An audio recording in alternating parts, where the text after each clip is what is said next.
Hi sea lions and dolphins, and welcome to Literacy for Thursday the 22nd of January.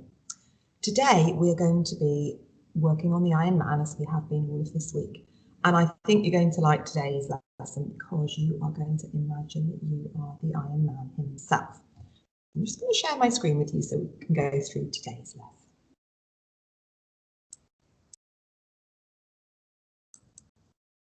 Okay, we've got chapter 1 here.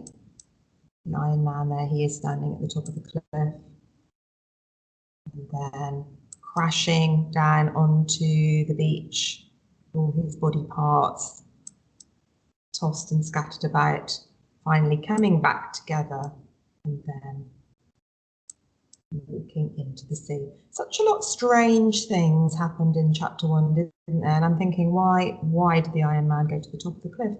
Why did he step off the cliff? Why did he then walk into the sea? Who knows? Now, this is your task. Your learning objective is to write a first person recount. Can you remember what we mean by the first person? So pause the video. Hopefully it's not doing too much buffering today. And then have a chat with an adult or have a think by yourself. What do we mean by the first person? Okay.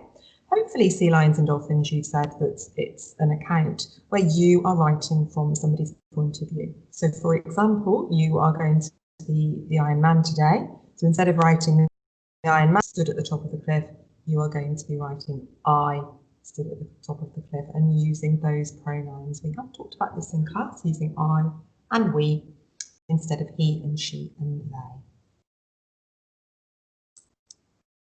So here we go. So what do you think the Iron Man is thinking standing there? It's sometimes hard to get started, isn't it, sea lions and dolphins, with writing. So what I'm going to say is have a look at the next slide. I'll just put this on for you. And you can pause the video so you've got this here to refer to. Now I've written a first few lines to start you off, and you can use this to help you.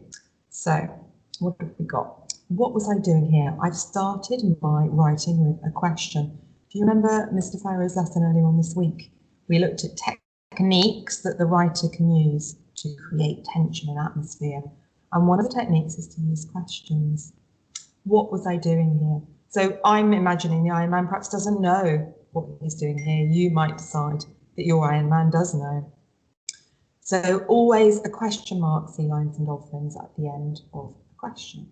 What was I doing here? Here at the top of this strange high cliff.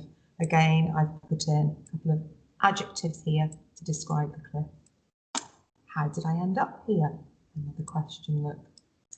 I gazed around me. What do you notice about this sentence? Quite short, isn't it? Again, it's one of the techniques that writers use to build that tension, build that creepy atmosphere. I could see the dark, crashing waves, ominously inviting me in. Dolphins, you will know, sea lions might not know, ominously is one of my favourite words, or ominous. We used it, didn't we, sea lions and dolphins, when we were doing our writing about Vesuvius, the volcano. So if you get ominous or ominously into your writing, I will be super pleased.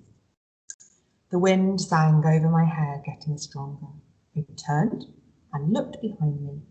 Only the black night, as black as the deepest underground cave. And I finished off with a simile here, as black as the deepest underground cave. So have a go at writing chapter 1 or part of chapter 1 from the Iron Man's point of view.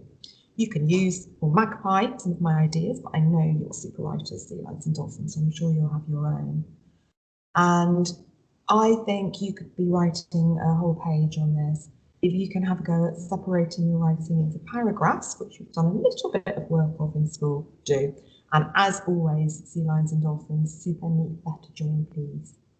So you've got about 3/4 of an hour or so to do your writing task, and I will see you in the next lesson.